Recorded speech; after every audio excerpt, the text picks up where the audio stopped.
말씀을 교독하면서 봉독합니다. 이스라엘 자손이 자기들의 성읍 이르러 모든 백성이 일제히 수문 앞 광장에 모여 학사 에스라에게 여호와께서 이스라엘에게 명령하신 모세 율법책을 가져오기를 청하매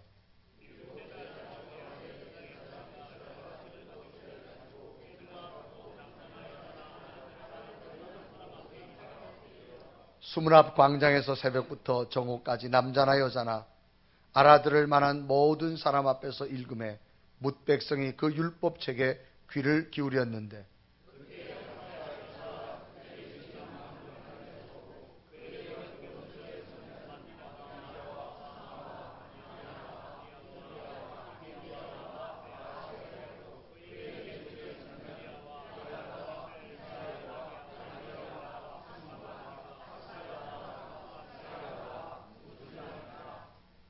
에스라가 모든 백성 위에 서서 그들 목전에 책을 펴니 책을 펼 때에 모든 백성이 일어서니라.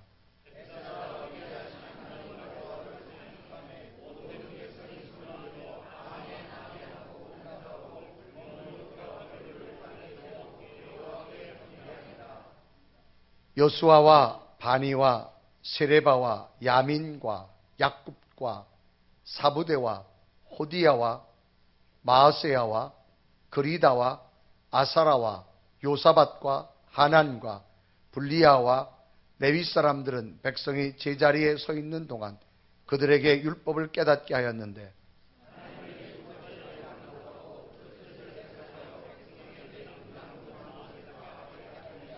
백성이 율법의 말씀을 듣고 다 우는지라. 총독 느에야 제사장 겸 학사 에스라와 백성을 가르치는 레위 사람들이 모든 백성에게 이르기를 오늘은 너희 하나님 여호와의 성일이니 슬퍼하지 말며 울지 말라 하고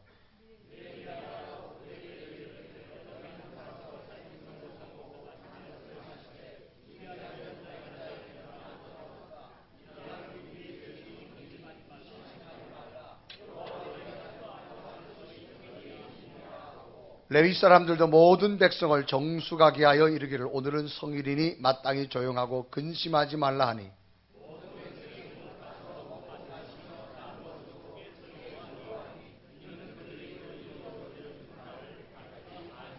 아멘. 오늘 예배하는 여러분에게 주의 평강과 기쁨이 함께하기를 주님의 이름으로 축원합니다. 우리 옆에 계시면 뒤에서 인사합시다. 한 주간 동안 평안하셨습니까?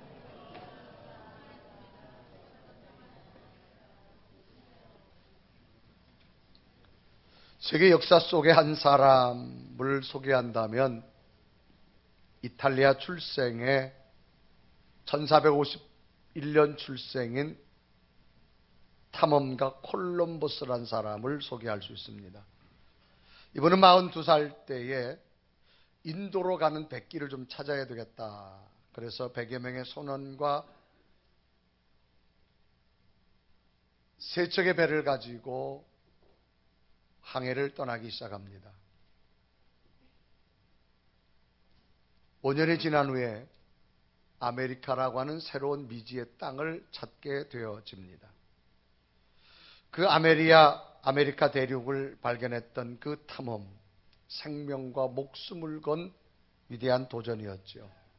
이 콜럼버스가 신대륙을 발견하고 돌아왔을 때 모든 사람들이 위대하고 대단하다고 칭찬을 해줬습니다. 그런데 언제나 칭찬하고 대단하다라고 하는 사람만 있는 것이 아니라 꼭 핀잔 주는 사람이 있습니다. 시기하고 질투하는 사람이 있습니다. 이 콜럼버스를 향해서 빈정거리기 시작합니다. 신대륙 발견하는 게 뭐 이렇게 대단한 거냐고. 배를 서쪽에서 몰고 가다 보니까 그 땅이 나오지 않았느냐라고. 우연히 마주친 건데 왜 이렇게 난리를 치냐라고 빈정을 내기 시작합니다. 그 이야기를 듣던 콜럼버스가 이런 이야기를 합니다. 네, 맞습니다. 나도 자랑하려고 한 것은 아닙니다. 다만 누구도 생각하지 못했던 것을 내가 조금 먼저 생각해서 이 새로운 땅을 발견한 것뿐입니다. 그렇게 이야기를 하면서 그 빈정되는 분에게 이런 제안을 해보세요. 혹시 여기 달걀이 3개 있는데 이 달걀을 좀 테이블에 한번 세워보실 수 있으신가요? 그러니까 빈정대는 사람들이 그거를 못 세우냐고, 달걀 주라고. 그러면서 식탁에다가 달걀을 자꾸 세우려고 하는 거예요. 근데 그 달걀이 아무리 중심을 잡으려고 해도 달걀이 세워지지 않는 거예요. 그래서 달걀을 도저히 못 세우겠다고. 그러니까 콜럼버스가 달걀을 잡더니 밑을 톡톡톡 깨는 거예요. 그리고 탁 세우는 거예요. 보라고, 달걀 세웠지 않느냐고. 그러니까 빈정거린 사람들이 아니 그거 누구나 못하냐고. 그냥 세워야지. 그걸 깨가지고 세우려면 누구도 못 세우냐고. 아니 제가 방법은 세우라 그랬지 않느냐고. 당신들은 그냥 세우려 한 것이고 나는 꼭 세워야 된다고 하는 것에 목적을 두고 달걀을 세웠다고.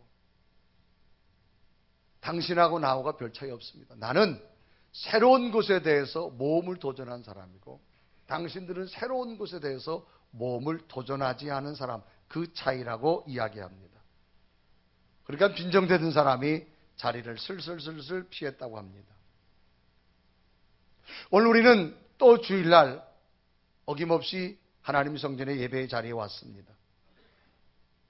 나는 오늘 어떤 마음의 모습을 가지고 이 예배의 자리에 왔는가라고 하는 겁니다. 내 마음속엔 거룩한 주일날 집에서 떠나서 하나님 성전의 예배를 드리러 오면서 어떤 마음의 자세를 가지고 왔을까라고 하는 겁니다. 오늘도 말씀을 드리면서 나는 어떤 각오로 말씀을 들을까라고 하는 겁니다. 날마다 여러분 속에 하나님이 주시기를 원하는 새로운 모험이 있습니다. 그 모험을 말씀 가운데 찾으시고 누구도 행하지 못했던 미래의 세계를 하나님이 기적같이 열어갈 수 있는 여러분들이 되기를 주님의 이름으로 소망합니다. 오늘 성경 본문도 그런 내용이에요. 이스라엘 역사를 보면 이스라엘이 바벨론이라는 국가에 포로로 잡혀갑니다. 그 바벨론이 다시 바사 제국, 페르시아 제국으로 넘어갑니다. 이제는 소망이 없어요.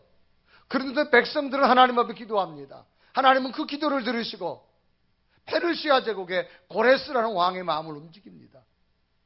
그래서 저들을, 이스라엘 백성들을 놓아주지요. 1차에 2차에 걸쳐서 본국으로 돌려보냅니다.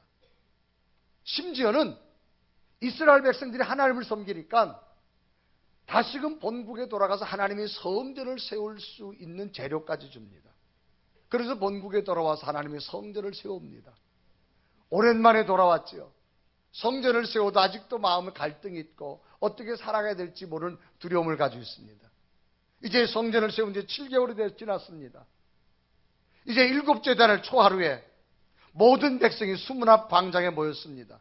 그러자 제사장 에스라가 하나님의 말씀 성경을 가져왔습니다. 새벽부터 정오까지 마련된 이런 강단에다 올려놓고 성경책을 놓고 성경책을 읽기 시작합니다. 새벽부터 정오까지니까 오늘날로 시간을 환산해도 새벽 막 동이 틀 때니까 정오까지니까 5시 내지 6시간 정도가 될 겁니다. 오늘 보면 느헤미야서 8장 3절은 이렇게 기록하지요. 수문학 광장에서 새벽부터 정오까지 남자나 여자나 알아들을 만한 모든 사람 앞에서 읽음에 뭇 백성이 그 율법책에 귀를 기울였는데 라고 기록합니다. 근데 놀라운 일이 생겼습니다. 백성들이 그 말씀을 듣다 깨달음이 오고요. 강력한 감동이 와서 눈물을 흘리게 되어집니다. 좌절된 자가 막 힘을 얻고요. 절망으로 있던 자가 새로운 꿈을 꾸기 시작합니다. 그래 느헤미야서 8장 8절과 9절은 기록합니다. 하나님의 율법책을 낭독하고 그 뜻을 해석하여 백성들에게 그 낭독하는 것을 다 깨닫게 하니 9절을 보면 백성이 율법의 말씀을 듣고 다 우는지라. 총독 느헤미야와 제사장의 박사 에스라가 백성을 가르치는 레위 사람들이 모든 백성이 이르기를 오늘은 너희 하나님 여호와의 성일이니 슬퍼하지 말며 울지 말아라고 말합니다. 이제 슬퍼하지 말고 울지 말라고 말합니다. 이제는 즐겁게 맛있는 음식을 먹고 단 음료를 마시면서 즐거워라.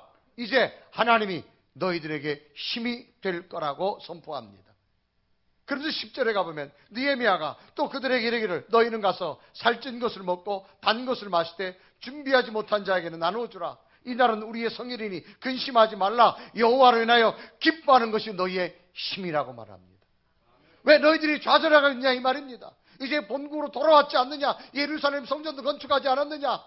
이제 그럼 다시금 하나님 안에서 새 힘을 가지고 살기를 권면하고 있는 내용입니다. 그러면서 저들에게 말씀을 선포하겠습니다. 오늘도 하나님 성전에 예배드리러 왔습니다. 여러분, 하나님 말씀을 듣는 중에 하나님의 힘이 여러분에게 임하기를 바랍니다. 근심이 떠나가고 염려가 떠나가고 어떤 좌절도 희망이 되어져서 말씀 앞에서 이스라엘 백성들이 새 힘을 얻은 것처럼 여러분에게도 새로운 능력이 임하는 예배가 되기를 주님의 이름으로 축원합니다. 그러면 이런 말씀을 들을 때에 어떤 일들을 행했을까라고 하는 겁니다. 첫째는 말씀에 귀를 기울였다라고 성경은 기록합니다. 자, 우리가 귀를 기울인다 그런 말을 쓰죠. 그냥 듣는 것하고 귀를 기울여 듣는 것하고는 분명한 차이가 있습니다. 그냥 듣는 것은 듣다가도 놓칩니다. 근데 귀를 기울여 가지고 관심 있게 들으면 하나도 놓쳐지지가 않습니다. 그러므로 귀를 기울인 것과 그냥 듣는 것은 엄청난 구분과 차이가 있지요. 당시 수문 앞 광장에서 사람들이 모였습니다. 말씀을 읽었는데 새벽부터 정오까지 5시간 내지 6시간 동안 성경을 그냥 읽었어요. 오늘처럼 설교한 것도 아니에요. 그런데도 백성들이 그 말씀을 귀를 기울여 드렸다라고 성경은 기록합니다. 느헤미야 8장 3절에 기록하죠. 수문 앞 광장에서 새벽부터 정오까지 남자나 여자나 알아들을 만한 모든 사람 앞에서 읽음에 뭇 백성이 그 율법책에 귀를 기울였는데 라고 기록합니다. 왜 이들은 하나님 말씀을 읽었을 때 귀를 기울였을까? 이스라엘 자손들은 하나님 말씀에 대한 갈급함으로 예루살렘에 모여서 말씀 속에 주시는 하나님의 뜻을 알기 위한 겁니다. 정말 이 에스라 선지자가 읽는 이 말씀 속에는 오늘 내게 주시는 하나님의 은혜, 내게 주신 하나님의 계획, 내게 주신 하나님의 뜻이 무엇인가를 정말 하나님 속에서 새로운 비밀을 찾으려고 저들은 귀를 기울였다라고 성경은 기록합니다. 사람은 중요하고 관심 있는 것은 귀를 기울입니다. 근데 중요하고 관심이 없는 곳에선 귀를 기울이지 않습니다. 자, 가령 여러분이 지금 복권을 다 가지고 있어요. 뭘 가지고 있다고요? 복권. 이제 여러분 여기서 1등만 당첨되면 어마어마한 상금을 받습니다. 제가 이제 발표를 합니다. 제가 발표할 때 떠들겠어요? 귀를 기울이겠어요? 아마 귀를 쫑긋 기울일 거예요. 왜? 중요하니까. 사람은 중요하다가 느껴지는 곳에는 귀를 기울이게 됩니다.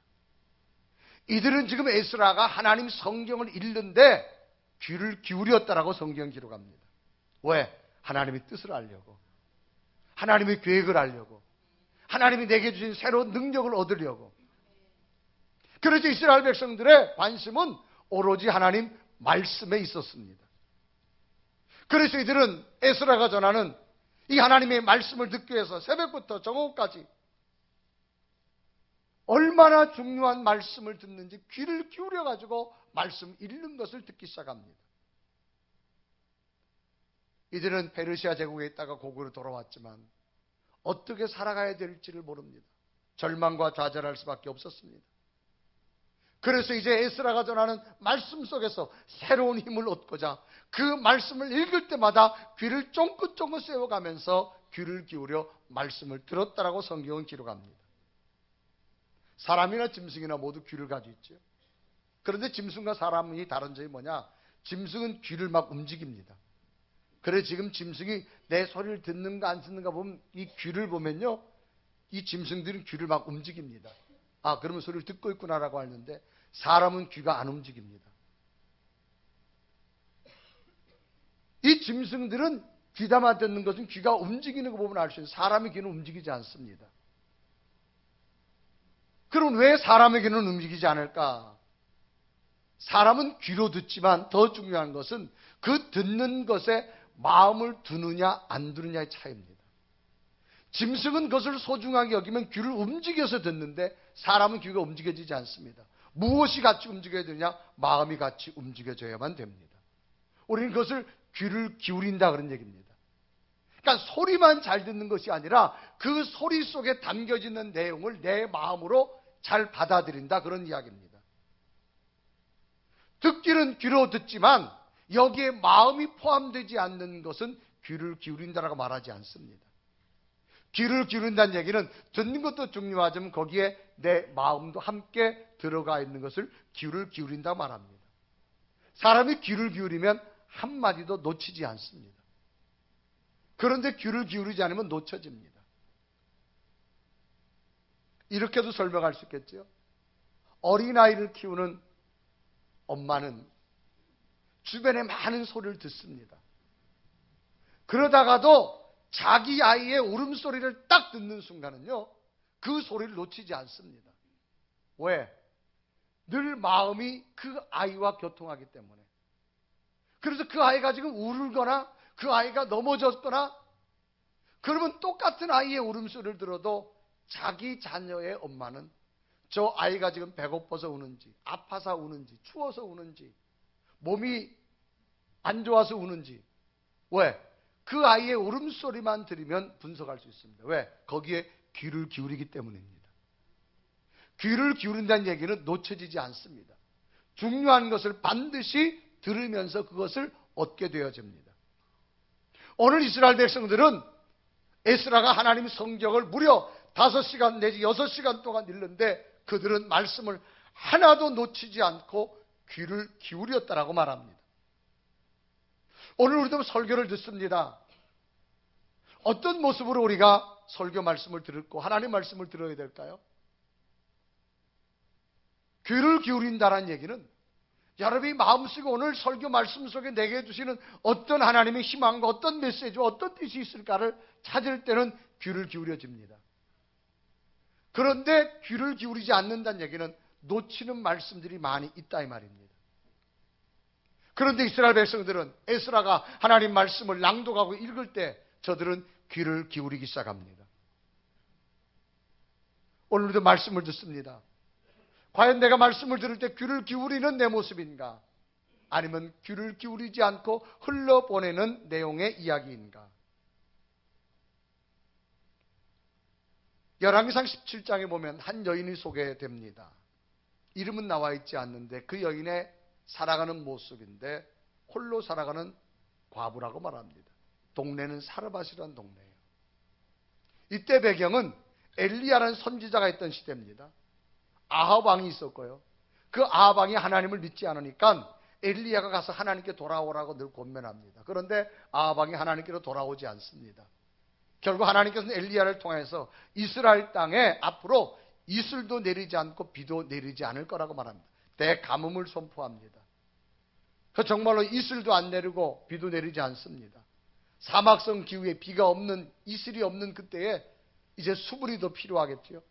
여기 도처에 사람이 살아갈 수 없습니다. 그래서 엘리야도 마실 물이 없습니다. 배가 고픕니다. 그러니까 하나님께서 엘리야에게 이야기합니다. 엘리야야, 너는 지금 내가 말을 할 텐데 너는 지금 사르밧이라는 동네로 가라. 한 여인을 내가 통해서 너에게 먹을 것을 준비해 놓겠다라고 말합니다. 그리고 열왕기상 17장 8절과 9절은 기록하죠. 여호와의 말씀이 엘리야에게 임하여 이르시되 너는 일어나 시돈에 속한 사르밧으로 가서 거기 머물라. 내가 그 과부에게 명령하여 내게 음식을 주게 하리라. 그래 엘리야가 갔어요. 가보니까 사르밧 동네에서 한 여인을 만나는데 나무가지를 줍고 있는 겁니다. 그 여인에게 말합니다. 여인이여, 하나님이 보내서 내가 여기까지 왔는데 내게 먹을 걸 좀 주고 내가 마실 물을 좀 달라라고 말합니다. 3년 6개월의 가뭄이 진행됩니다. 그럴 때 여인이 말하지요. 선지자여, 하나님이 보낸 줄 내가 압니다. 그런데 나는 참 형편이 딱합니다. 내 집에는 아들이 하나 있습니다. 우리 집에는 기름 한 방울과 한 움큼의 밀가루밖에 없어서 이제 이 나무가지를 주워다가 떡을 만들어서 아들에게 먹이고 나는 죽으려고 합니다. 그런 절박한 상황입니다. 그런 이야기를 들었던 엘리야가 뭐라 말하는가 하면 여인이요, 그걸 내게 좀 줘라라고 말합니다. 만약에 내가 그걸 내게 준다라고 말하면 내 집에 있는 밀가루통에 밀가루가 떨어지지 않고 기름통에 기름통이 떨어지지 않을 것이라고 말합니다. 어찌 이런 냉정한 선지자가 다 있습니까? 인정이라는 하나도 없는 선지자입니다. 마지막 남은 거 자식한테 먹이고 죽이려고 합니다. 자, 이 여인은 선택을 해야 됩니다. 엘리야의 말을 들어야 될 것인가? 아니면 울고 있는 아이의 소리를 들어야 될 것이냐? 이거는 이 여인이 선택해야 됩니다. 이 여인은 그 상황에서 하나님이 보낸 엘리야의 메시지를 선택을 합니다. 그래서 집에 가서 정말로 한 움큼나 밀가루와 기름을 가지고 떡을 만들어 애고파하는 자식의 울음소리를 외면하고 하나님 보낸 엘리야 선지자의 말을 듣고 그대로 공개를 합니다. 근데 놀라운 일이 생겼습니다. 정말로 하나님 보낸 엘리야 선지자의 말대로 3년 6개월 동안 밀가루통에 밀가루가 떨어지지 아니하고 기름통에 기름이 떨어지지 않는 걸 경험합니다. 그리고 열왕기상 17장 16절은 기록하지요. 여호와께서 엘리야를 통해서 하신 말씀같이 통에 가루가 떨어지지 아니하고 병에 기름이 없어지지 아니하니라. 그리고 조금 있다가 그 아이가 죽었습니다. 숨이 끊어졌어요. 이 아이를 살려야 되는데 살릴 방법이 없어요. 그러다가 문득 이 여인이 예전에 만났던 하나님의 선지자 엘리야가 생각나는 거예요. 그 선지자를 초청합니다. 선지자여, 내 아들이 죽었습니다. 그 여인을 일찍 알았던 엘리야 선지자가 그 숨이 끊어서 죽어가는 아이를 살리는 기적을 보여줍니다. 그래 22절에 보면 여호와께서 엘리야의 소리를 들으심으로 그 아이의 혼이 몸으로 돌아오고 살아난지라. 정말로 처절한 환경 속에서 누구의 소리를 들을 것이냐? 그건 본인이 선택해야 되는 겁니다. 그런데 여인은 하나님의 음성으로 듣고 나니까 3년 6개월 수많은 절망과 죽음이 있었지만 하나님은 살아나는 기적을 주었고 그 아이가 죽어서 숨이 끊어졌지만 엘리야를 통해 다시 살리는 기적을 보게 되어지는 것을 봅니다. 오늘 우리는 신앙의 삶을 살아가면서 무슨 소리에 정말로 귀를 기울이고 살아가느냐라는 겁니다. 오늘 여러분 하나님 말씀을 그냥 듣고 계십니까? 아니면 정말로 귀를 기울여서 듣고 계십니까? 오늘 여러분 속에 하나님의 새로운 역사와 기적이 임하기를 원한다면 하나님의 음성이 귀를 기울여서 마음속에 여러분에게 던져지는 하나님의 음성으로 들려지기를 주님의 이름으로 축원합니다. 두 번째로 이들은 말씀을 듣다가 일어섰다라고 성경은 기록합니다. 올리암에서 8장 5절에 말합니다. 에스라가 모든 백성에 서서 그들 목전에 책을 펴니 책을 펼 때 모든 백성이 일어서니라 라고 기록합니다. 당시 수문 앞에 모인 이스라엘 백성들은 일제히 특별히 이런 강대상 같은 데지요. 강대상 같은 곳에 에스라가 성경 말씀을 딱 펼치자마자 저들은 어떻게 하느냐? 말씀을 들으려고 전부 자리에 일어섰다라고 성경은 기록합니다. 일어서라고 해서 일어선 것이 아닙니다. 자기들이 일어선 겁니다. 이것은 하나님을 경외하는 마음이 너무나 크기 때문에 어찌 내가 하나님 말씀을 앉아서 들을 수 있냐? 아니다라는 겁니다. 내 마음을 하나님 앞에 드리기 위해서 하나님 말씀을 일어서서 정말 하나님을 경외하는 말씀으로 마음으로 내가 하나님 말씀을 듣겠다라고 의미로 그들은 말씀 앞에서 일어서게 되어지는 장면을 소개합니다. 우리가 예배 시간에 자리에 일어날 때가 있습니다. 그것은 찬송할 때하고 예물 드릴 때 우리가 자리에 일어나게 되지요. 그것은 전능하신 하나님께 내가 앉아서 드릴 수 없다라고 하는 것은 하나님의 철저한 경외를 표현하는 의미로서 우리가 예배 시간에 일어서게 되어지는 행위를 반복하게 되어지는 것을 봅니다. 여기에는 사랑하는 마음, 존경하는 마음, 두려운 마음이 담긴 것이 바로 경외한다, 그렇게 표현합니다. 여러분, 조직 생활 속에서 있는 분들은 경험할 겁니다. 여러분이 어느 조직에서 회의를 한다고 합시다. 여러분이 다 앉아 있습니다. 이제 회의를 집례하는 의장이 들어옵니다. 그러면 그 회의에 참여한 모든 사람들은 뭐 합니까? 예의를 표해서 일어서 줍니다. 그리고 의장이 앉은 다음에 모두가 앉습니다. 그건 그 사람에 대한 존경하는 마음, 예의를 표하는 겁니다. 이런 거 안 해봤어요? 전혀 안 해본 사람처럼 가만히 앉아들 계세요. 이건 뭐냐? 거에 대한 존경의 표시입니다. 자, 여러분들이 어디를 방문했어요. 방문했는데 여러분을 맞이하는 사람이 의자에 앉아가지고 오셨어요? 그거보다는 여러분이 갔는데 의자에 있다가 일어나는 겁니다. 일어나가지고 여러분을 보고 인사하고 맞이하는 거하고 여러분에 대한 감동이 훨씬 다르다는 겁니다. 여러분 백화점에 가보세요. 종업원들이 절대 앉아있지 않습니다. 마지막까지 서 있습니다. 그래서 의자가 별로 없어요, 거기는 여러분. 왜? 상대에 대한 마음을 내가 배려해 주는 걸 말합니다. 오늘 성경에도 보면 에스라가 이런 강대상에 가서 성경을 딱 펴고 읽으려고 하니까 백성들이 전부 일어섰어요. 일어섰다는 얘기는 하나님에 대한 철저한 경외의 표현으로 내가 하나님 앞에 올려드린다, 그런 고백을 담아있는 내용입니다. 은혜는 누가 받을 수 있을까? 하나님 말씀 앞에 일어설 수 있는 마음의 자세를 가진 자가 은혜는 받을 수가 있습니다. 초대교회에 보면 한 사람이 소개되는데 백부장이라는 사람입니다. 당시 이때는 로마가 유대인들을 지배하고 있던 시대입니다. 로마의 어마어마한 권력이. 그런데 백부장은 당시 로마 황제가 파견한 그 주둔 지역의 사령관입니다. 대단한 권력을 가지고 있습니다. 근데 로마 사람들은 하나님을 안 믿어요. 그런데 어느 날 이 백부장이 갈릴리 어부 출신 베드로를 초청해서 자기 집으로 모셔옵니다. 어느 날 갑자기 베드로가 보니까 로마 군인들이 온 거예요. 왜 왔냐 보니까 자기 사령관이 데리러 오라는 겁니다. 베드로가 깜짝 놀랐어요. 얼마 전에 예수님을 십자가에 못 박혀 죽인 로마 군인들이 나도 죽이려는 거 아닌가. 베드로가 겁을 내서 안 가려고 할 때 성령께서 말합니다. 가라, 내가 보낸 자라고 말합니다. 그래서 베드로가 이 고넬료 집에 갔어요. 고넬료 집에 갔는데 어떤 일이 나느냐, 이 로마의 정말로 최고 사령관, 어마어마한 권력을 가진 사람이 이 무명의 어부 출신 사도인 베드로가 들어오니까 갑자기 베드로 발 앞에 무릎을 꿇습니다. 그리고 엎드려 큰절을 하게 됩니다. 베드로가 너무너무 놀랐습니다.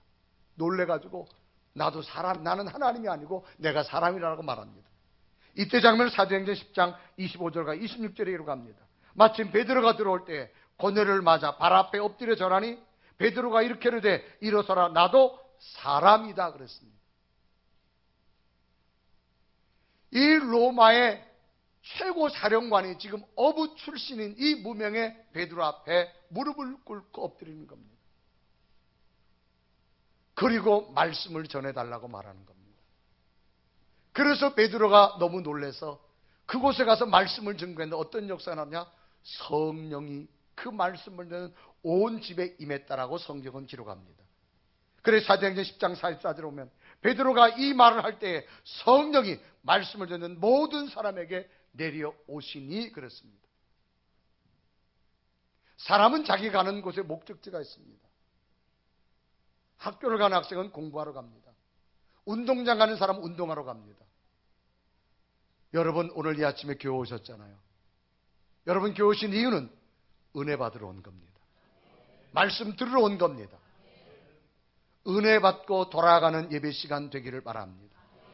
그러려면 적어도 내가 하나님의 음성을 들을 때에 정말로 그 하나님에 대한 경외감을 가지고 있을 때에 하나님이 내게 주신 말씀을 말씀으로 받아들일 수가 있다는 사실입니다. 그래서 이스라엘 백성들은 에스라 선지자가 말씀을 읽을 때에 저들은 앉아있을 수가 없었어요. 모두가 서서 하나님의 말씀을 들었더니 그만큼 하나님에 대한 말씀에 대한 경외감을 가지고 있었던 걸 의미합니다. 오늘도 여러분, 저를 통하여서 말씀을 증거하지만 여러분 가슴에 들려오는 소리는 하나님의 음성으로 들려왔으면 좋겠습니다. 그래서 새롭게 깨달으시고 새롭게 변화되시고 새로운 기적이 말씀 가운데 있기를 주님의 이름으로 축원합니다. 마지막으로 저들은 말씀에 응답하기 시작합니다. 응답이란 말은 물음이나 부름에 대해서 대답을 한다 그 말입니다. 에스라가 채를 펼 때에 그들은 다 잘 일어났습니다. 그리고 성경을 막 읽으니까 그냥 있을 수 없어가지고 이구동성으로 뭐라 말하냐? 아멘, 아멘, 아멘, 아멘 하면서 오늘 성경 느헤미야 8장 6절에 이루어가죠. 에스라가 위대하신 여호와의 말씀을 송축하며 모든 백성이 손을 들고 아멘, 아멘 하고 응답하고 몸을 굽혀 얼굴을 땅에 대고 여호와께 경배하니라. 에스라가 성경을 펴서 읽고 나니까 저들이 아멘, 아멘. 여러분이 아멘이란 말의 의미는 뭘까? 말씀을 듣고 그것을 시인하는 겁니다. 그 말씀이 맞습니다. 내게도 그렇게 이루어질 줄로 믿습니다. 이게 동의하는 게 아멘의 구호입니다. 그래서 저들이 에스라가 말씀을 읽을 때마다 아멘, 아멘. 하나님 내게도 이런 은혜가 임할 줄 믿고 나도 그 말씀에 동의합니다. 내게도 함께 할 줄로 믿습니다. 이게 성경에 나오는 아멘, 아멘의 모습이에요. 왜 아멘이 중요하냐? 사람은 입으로 고백이라는 게 중요합니다. 여러분 특별히 이제 명절 지나셨죠? 특히 손주들을 만난 분들, 어린 손주를 만난 분들 다 뭐라 그래요? 할아버지 한번 사랑한다고 말해봐 그러지. 할머니 한번 사랑한다고 말해봐. 그 아이가 사랑하지요? 왜 안 사랑해요? 그래도 그 아이의 입술 속에 사랑한다는 말을 듣고 싶은 거예요. 그러면 그 할아버지 사랑해라고 말을 듣는 순간 얼굴이 그냥 얼마나 밝아져요. 그러면서 자동적으로 주머니가 열려가지고 그냥 막 주잖아요, 손주한테. 그 한마디 때문에. 그래서 로마서 10장 10절을 말합니다. 사람이 마음으로 믿어 의에 이르고 입으로 신하여 구원에 이르느니라. 여러분 야구장 가서는요 막 환호를 질러야 돼요. 하나님 성전에서는 뭐냐? 아멘입니다. 그래서 이들은 말씀을 들을 때 아멘, 아멘. 고린도서 1장 2절에 기록합니다. 하나님의 약속은 얼마든지 그리스도 안에서 이해가 되니 그런즉 그로 말미암아 우리가 아멘하여 하나님께 영광을 돌리게 되느니라. 아멘하면 그것이 하나님 앞에 영광이 된다라고 말합니다. 여러분 말씀이 들려오면 내 것으로 받으십시오. 아멘하고 받으면 그 말씀이 여러분 속에 능력이 임하게 될 줄로 믿습니다. 제가 한 번은 대전에 있는 유성구에 부흥회를 갔는데 명성교회입니다. 장로교회인데 부흥회 첫날을 하는데 앞에서 한 5번째 줄에 한 40대 중반 남자분이 앉았는데 이렇게 설교를 하니까요. 그분은 아멘을 해도 난 세상에 아멘 소리 그렇게 하는 분을 처음 봤어요. 그냥 우리는 아멘 하잖아요. 그분은 우리보다 3옥타브가 높아요. 아멘! 첫날 제가 얼마나 놀랐는지. 제가 간 생각이를 강사를 조롱하나? 그런 생각도 들었어요. 근데 그분의 표정을 보니까 조롱하는 것 같지는 않아요.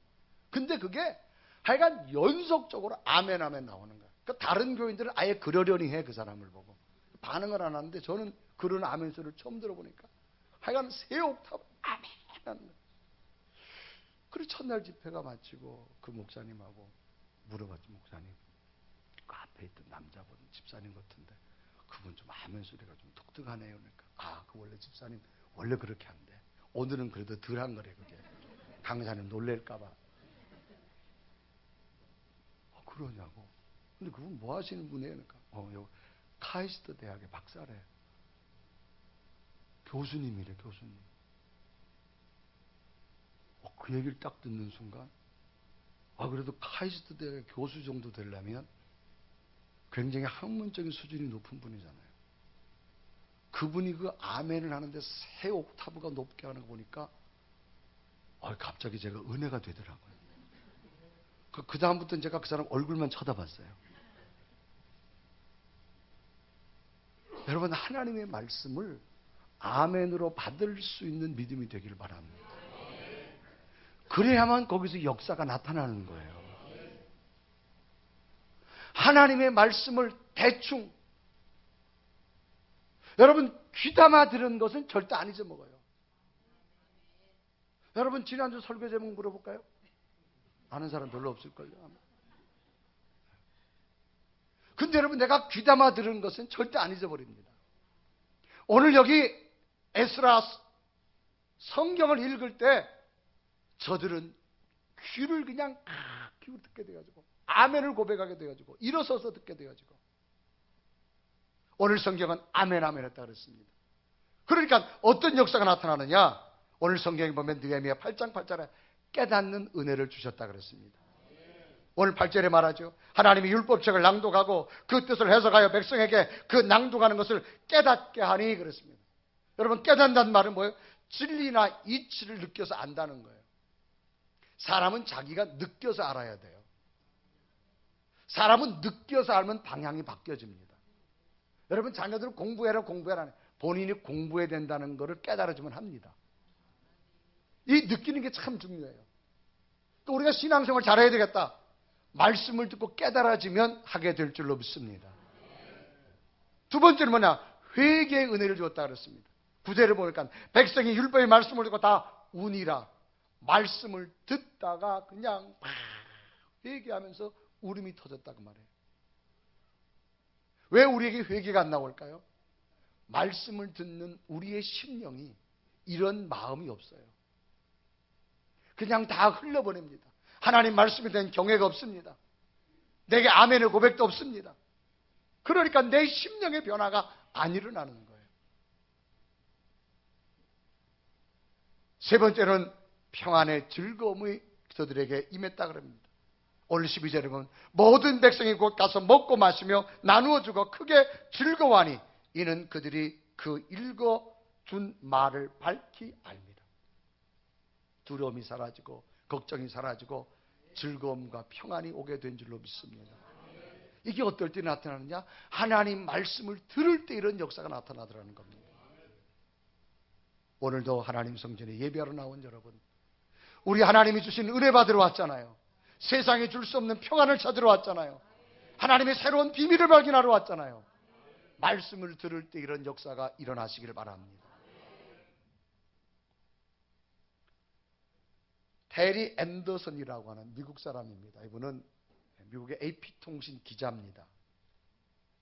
이분이 1985년 3월에 어떤 일이 있었는가 하면 레바논 내전 때 취재하러 갔다가 이분이 인질로 잡힙니다. 그래가지고 7년 동안 인질로 잡혀있다 극적으로 살아서 다시 미국 본토로 돌아온 사람이 이 테리 앤더슨이라고 하는 기자입니다. 그러니까 1985년 약 지금 한 30년 전의 이야기죠.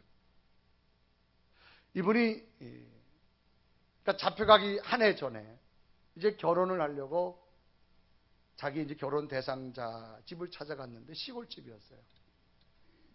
근데 시골에 가니까 굉장히 도시 살다가 정겨운 곳을 갔는데